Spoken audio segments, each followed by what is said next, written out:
Hello, good morning. ഞാൻ ഇന്നൊരു identity card ഉണ്ടാക്കിട്ടോ.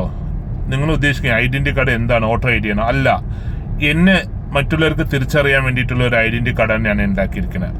ഈ ഐഡൻറ്റി കാർഡ് കൊണ്ട് എന്താണ് ഗുണം നിങ്ങൾ ഉദ്ദേശിക്കുന്നുണ്ടാവും. തീർച്ചയായിട്ടും ഗുണങ്ങളുണ്ട്.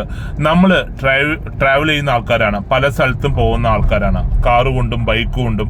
നമുക്ക് എന്തെങ്കിലും ഒരു ആക്സിഡന്റ് ഉണ്ടായി കഴിഞ്ഞാൽ നമ്മളെ തിരിച്ചറിയാൻ നമ്മളെ എടുത്തു കൊണ്ടുപോകുന്ന ആൾ നമ്മൾ ആരാണ്, എവിടത്തെ ആളാണ്, ഇയാൾ എവിടത്തെയാണ് ഒന്നും അറിയില്ല.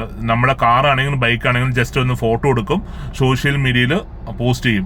ഇന്ന ആൾ ഇവിടെ ആക്സിഡന്റ് ആയി കിടക്കുന്നുണ്ട്, എത്രയും പെട്ടെന്ന് ഇയാളുടെ വീട്ടുകാരനെ അറിയിക്കുകയെന്ന്. ഇനി അതിന്റെ ആവശ്യമില്ല. ഇതുപോലെ ഒരു ഐഡന്റി കാർഡ് ഉണ്ടാക്കുക, താഴെ കൊടുത്ത പോലെ. ഫസ്റ്റ് നെയിം, നിങ്ങളുടെ ഫോട്ടോ, നിങ്ങളുടെ വീട്ടിലെ ഹസ്ബൻഡ് ആണെങ്കിലും വൈഫ് ആണെങ്കിലും അവരുടെ ഫോൺ നമ്പർ കൊടുക്കുക, വാർഡ് മെമ്പറിന്റെ നെയിം, അത് കഴിഞ്ഞിട്ട് നിയർ ബൈ പോലീസ് സ്റ്റേഷന്റെ നമ്പർ. ഇത് 3 നമ്പർ നമ്മൾ കൊടുക്കുമ്പോൾ ഇന്ന് നമ്മളൊരു ഹാങ് ചെയ്ത്